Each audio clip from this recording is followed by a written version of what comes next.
There are a lot of reasons to make resin lures. Carving wood not only takes a lot of time, but it can also be difficult to make accurate copies. As a natural material, wood has a lot of variations in grain and density, which make it more difficult to ballast on a larger scale. You also have to be very careful to guard against water intrusion with wood. Resin is much more durable, waterproof, and consistent than wood, which makes it ideal for replicating fishing lures.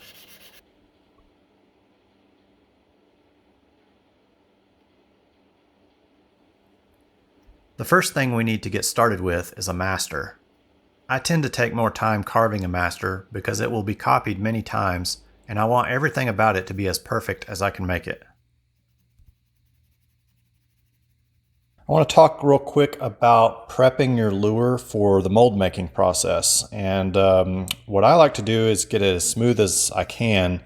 And I sanded the wood with 320 grit sandpaper, and then I have put a coat of this automotive primer filler on there. And I like to use the high build primers because it helps fill in some of the imperfections that you may have on the surface. Plus, this is sandable, so now that I've got a coat of primer on there, I'm going to go over it again with this 320 grit sandpaper and smooth it out a little bit more. And then I'm going to also get in these gill areas and clean those up just a little bit more. And then I'll go back with another layer of this primer, and I'll just keep doing that until I'm happy with the finish level of the lure.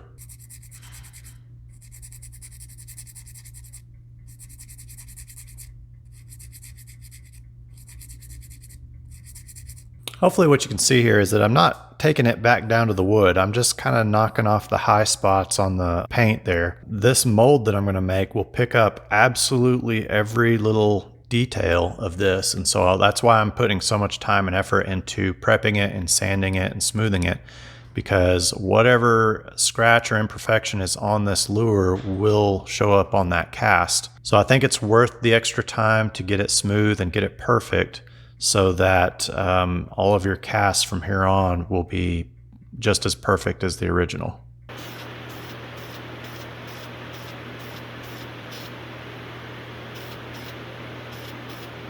After going back and forth a few times with the primer and the sanding, I think I'm happy with the finish that I've got on this right now. So the next step, and I'm not really sure if this is a necessary step, but I like to put a couple of thin coats of this Kmart varnish over this. It makes me feel better because this primer is fairly delicate, and so I don't really want to ding it up accidentally. And I feel like what this will do is give it just a little bit of a shell to help protect it a little bit. It also doesn't hurt to give it just a little bit more smoothness. Another note about prepping your master is that you could go ahead and install the hardware wherever you wanted it and make that part of your mold. That way you know where all the locations of everything are supposed to be. If you didn't want to put the hardware in completely, the other thing you could do is just drill in a small little divot in the right locations so that you know where everything's supposed to go. You can see on this one, I'm not going to do that because I plan on experimenting with the locations of all those, so I don't really want to do that at this time. I did install the one here on the tail just so that I had something to hold on to while I'm finishing it. The other thing you could do is go ahead and install a lip slot or any joints so that you can make your life a little bit easier when you're pouring these copies.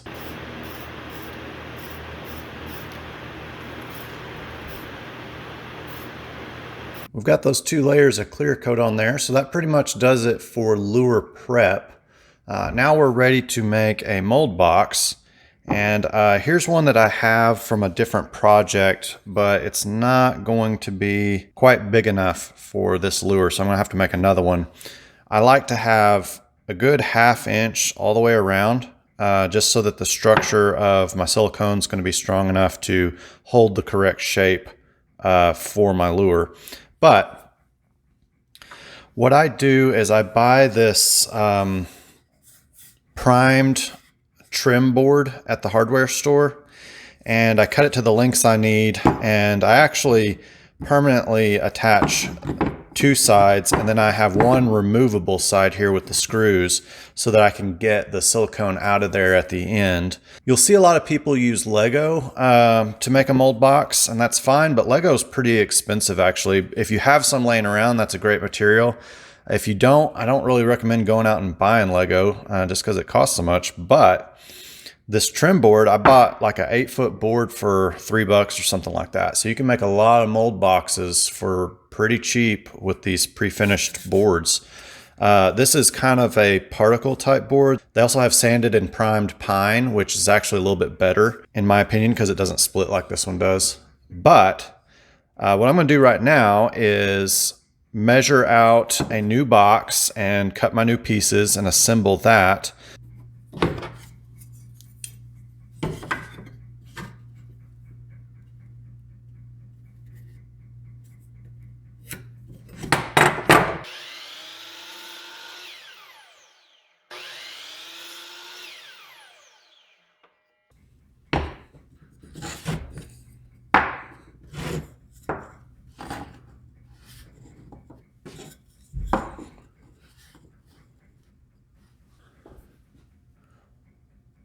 Yeah, that's gonna be perfect. For me, what I like to do is put a little bead of this wood glue on there. Just helps hold it together nice and solid. So this particular mold box will last me a long time.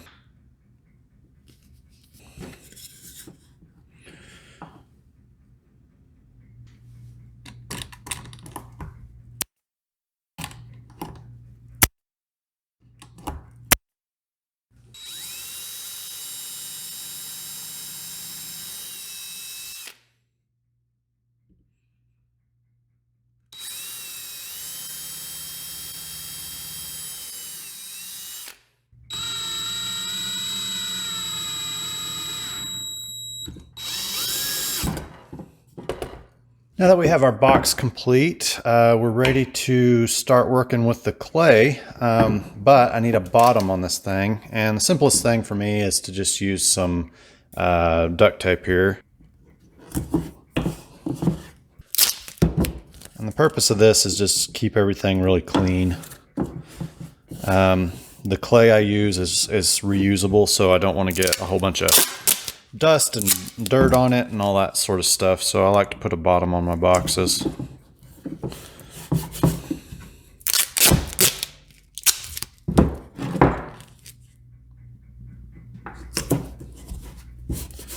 So the next step is to fill this halfway with some modeling clay. And the kind I use is this. It's a white modeling clay. It's a non-hardening type. And if I were a smarter guy, I would have gone on ahead and put a mark all the way around on my box before I assembled it. But I didn't. So let's, that would be 1.25 inches. I'm going to use my little marking gauge here.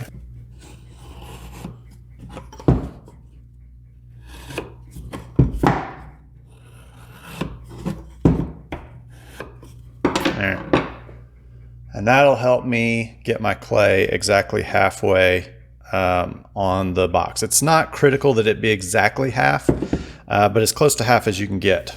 Now I will say this modeling clay is actually a whole lot easier to work with when it's a little bit warmer, and you don't want to put this modeling clay in the microwave, and I probably wouldn't even put it in an oven personally. But what you can do is take your block of clay and maybe set it out in the sun for a little bit, let it warm up just a little bit, and it makes it easier to manipulate. You can also work it around in your hands, and the warmth of your hands will soften it up a little bit. We're just going to mash that down and work with it and try and get that surface as smooth as we can.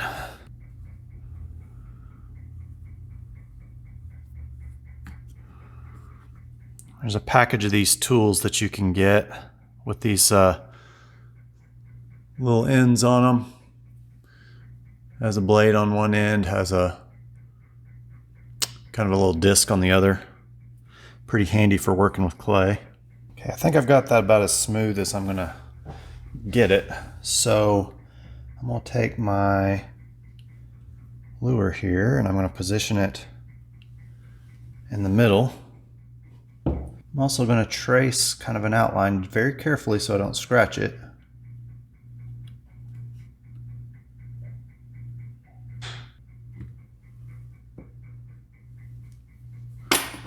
Then we're going to scoop out some material with a spoon.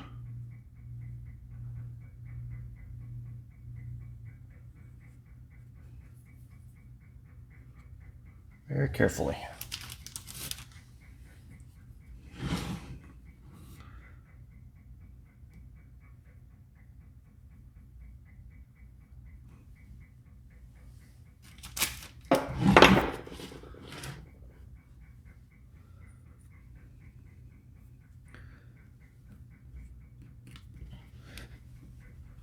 Now it's important that you get this as close to halfway as possible. But what you'll see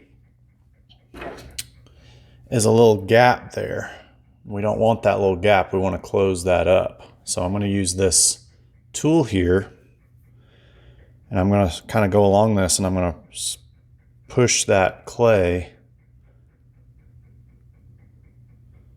and close that gap like so.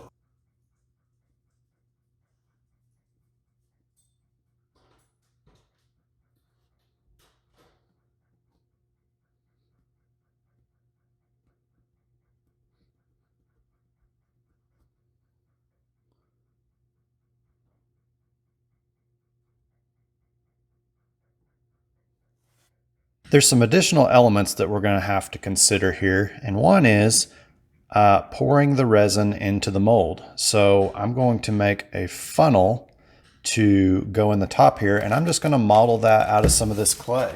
Now I did at one time use blocks of wood that I had cut out because they made really nice clean funnels, but they tended to float out of there after I poured my silicone, which was a big problem. So I've gone to just modeling them out of clay because it's not that hard to do, and these won't float away. And I want it kind of at the top here on the back, at the top of that arch. And I'm going to do that same deal where I make sure that there's no gap between any of the pieces here.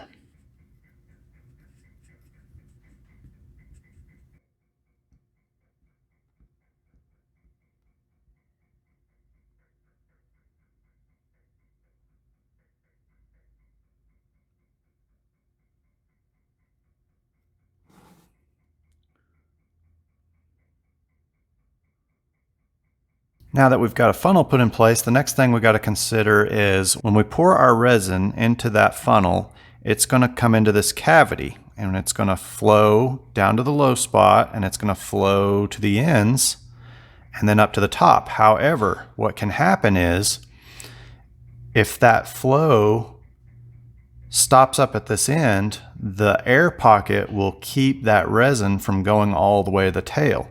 So what we need is a way for air to escape from these extremities here. And the best thing I've found for that is to use toothpicks. And I know what you're thinking. You're saying, you just got done saying don't use a wooden funnel.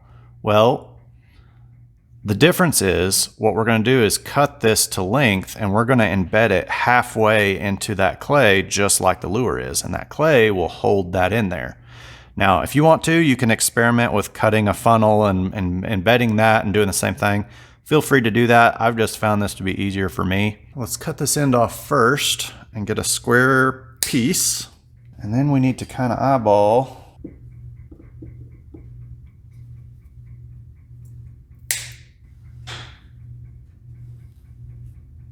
There we go.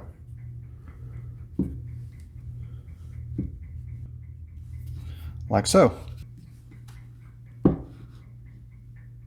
After we get our sprues into place, the next thing we need to think about is some alignment keys. What alignment keys do is they make sure that the two halves of the silicone align perfectly so that you don't have any weird edges on your mold.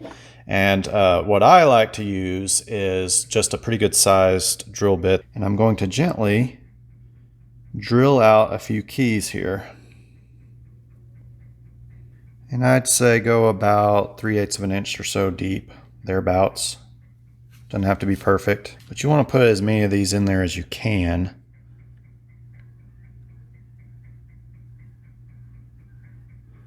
I'm going to try and squeeze another one right in there because apart from alignment, what these also do is they hold the shape of your cavity in there. These resins will generate some heat when you mix them as they activate, and that will cause it to swell somewhat. And that key would help hold that silicone in place so that it doesn't move around as much. Now that that's done, we're just about ready to pour our silicone, but before we do that, I like to spray a little bit of silicone release agent on there at this stage. It just helps, you know, with removal of that silicone towards the end. And what I'm using is just this spray.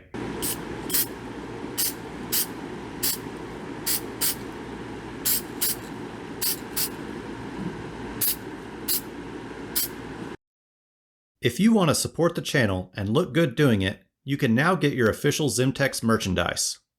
Just click on the store tab or the link to my website in the video description.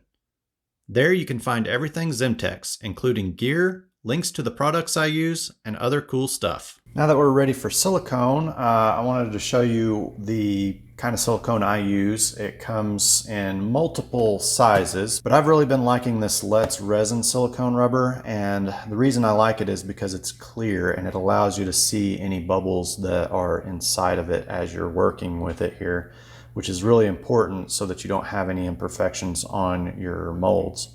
Now there are some other options out there that I'm not familiar with. You could also use a vacuum chamber once you've mixed up your silicone to get all those bubbles out. I do not happen to have a vacuum chamber, so this is what I've been working with and I've been really happy with it. Now, when you're trying to figure out how much to use, I did a quick calculation. I did a depth times length times height, which gives me approximately 14 cubic inches. Now, it's going to be less than that because I've got some stuff in there. I've got the funnel, I've got the lure itself, but I'm going to overestimate just a little bit because I don't want to run out of silicone while I'm pouring it. And then what I did was a simple conversion of cubic inches to fluid ounces, and what we'll need is approximately 7 3/4 fluid ounces of material to fill this up. It says the mix ratio is equal parts by weight. All right, now I've got a 9-ounce cup here, so that should work for what we're wanting to do. We're gonna split that volume in half, and we're gonna do 3.875 of each. And I'll probably run out. These are some remnants from another project, but I've got another bottle.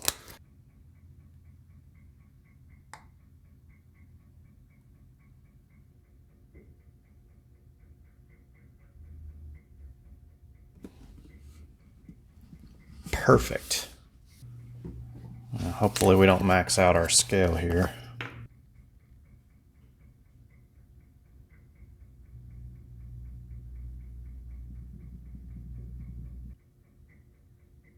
Oh. Yep, it stopped at 7.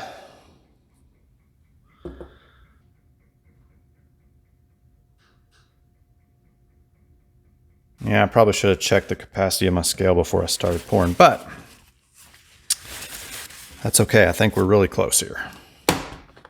All right, we're gonna add all that in there.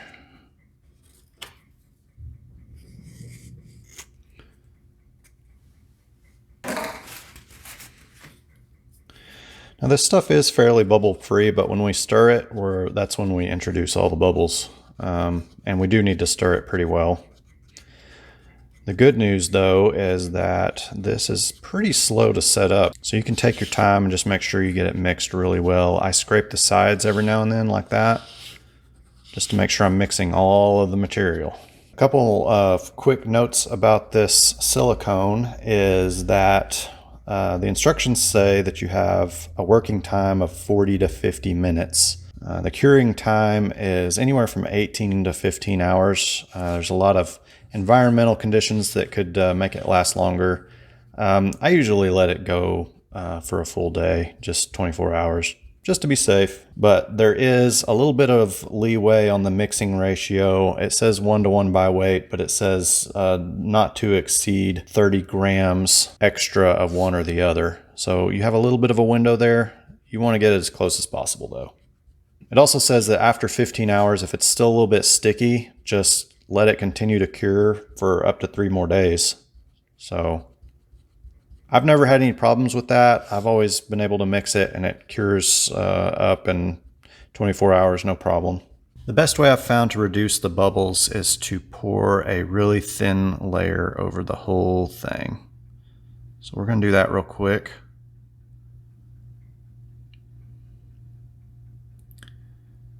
And you can see some bubbles in there, but if we pour a real thin layer, they don't have to travel as far to rise to the top and pop. And since we have such a long working time, we can afford to wait a little bit. And so we're going to let that sit, I'm going to say for 15 minutes or so. We'll just keep an eye on it and watch these bubbles and make sure they all pop. So I'll get back to you after about 10-15 minutes and we'll see where we're at. Okay, it's been about 15 minutes here and I'm looking very carefully. I do not see any bubbles down in there. I will say that common areas for you to see bubbles are around this detail work and these gills and everything. And so you want to check that really carefully. Since this looks pretty good, we're going to go ahead and fill it up the rest of the way. I'm going to pour kind of around the lure and not on the lure and let it kind of fill up around it.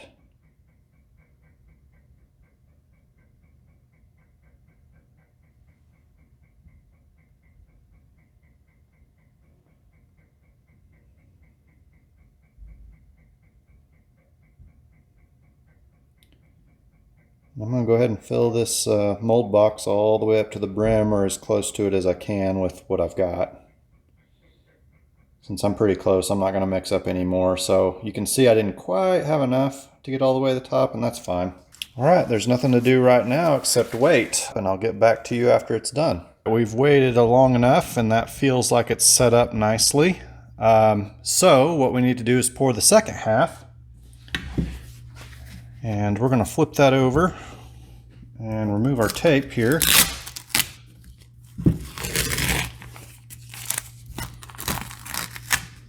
What we need to do is remove our clay carefully, and we need to do that without removing the lure from its position. So usually if you can get a corner started, if you can get a corner lifted up carefully, then the rest will come out pretty easy.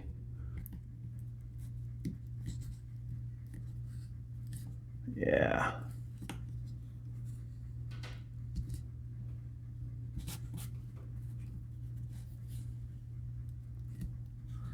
If your lure does happen to pop out of there, it's not the end of the world, but it's really better if you can leave it in there.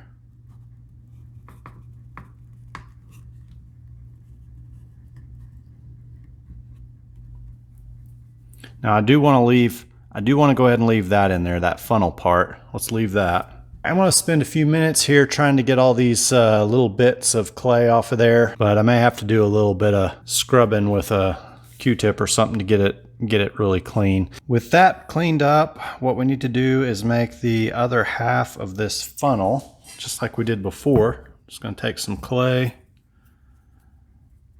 and kind of make myself a little wedge shape there.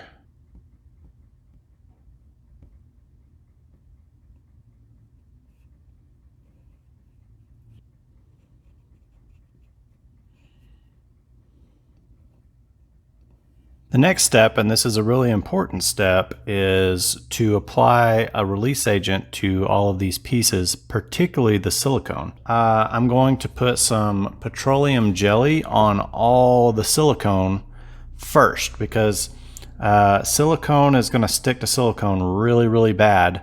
So I want to be sure and have a really good extra thick release agent on those parts. Now I don't want to brush this on any of my lure because it has a thickness to it and that will show up in your cast. So I'm going to avoid brushing any of the lure, but the rest of that silicone part I'm gonna brush on some of this very carefully. These brushes are really bad about shedding, so I'm gonna pick all those bristles out after, but For now, I'm just going to focus on getting enough on there. And that includes around on these keys especially. Okay, on some of these areas where I got some of that on there, I'm just going to take a Q-tip and clean that off.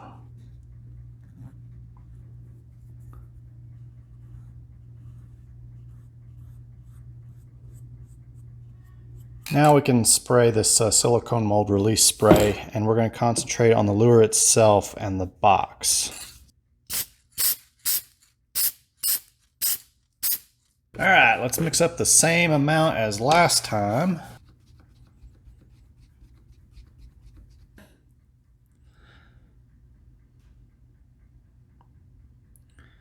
Probably the worst thing about mold making is that you're not going to know if you've got a good mold yet until you've completely committed and poured all your silicone and you're completely done. All right, so let's let that set for a minute.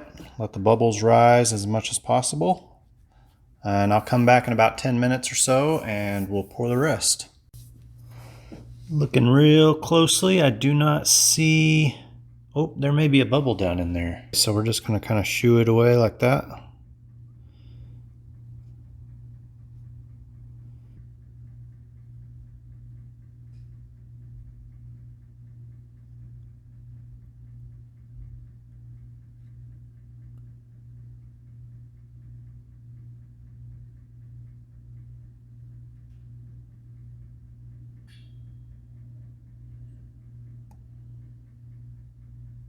So anyway, we'll let this set up and then it'll be time for the big reveal. I'll come back to you when it's ready.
I don't see any bubbles in this half either, but we won't know for sure until we cast a piece.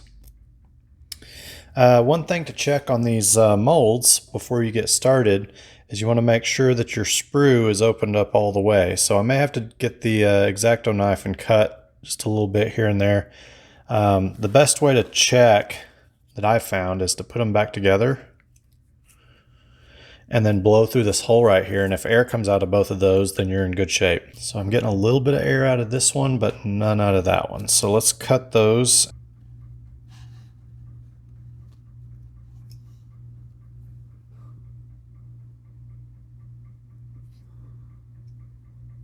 And with that done, I'm just about ready to make my first cast. One other thing I like to do is wash off all of the Vaseline with just some water and some liquid soap. But you want to dry it off really good after that. And then as far as care goes, I try and keep them pretty clean.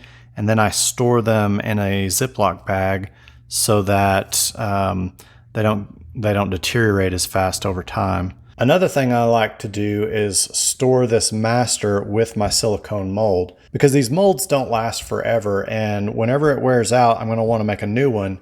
And instead of trying to make a copy of a copy, I can just go back to this same original master and make another mold easily. I also like to store any kind of resin mixing instructions that I have. You know, you kind of have to build a recipe on these things to get them just right. If you put this away for a while, then you come back and decide to make some more, you don't want to have to relearn that recipe. So I'll leave all that stuff together in a Ziploc bag and I store it in a cool, dark place so that these will last as long as possible. That's it for this video. Keep an eye out for my resin casting episode where I will be making use of this mold. If you enjoyed this content, please be sure to like, share, subscribe, and give me a thumbs up so I can make more of the stuff you want to see. As always, feel free to leave a comment. I appreciate your support and look forward to seeing you on the next one.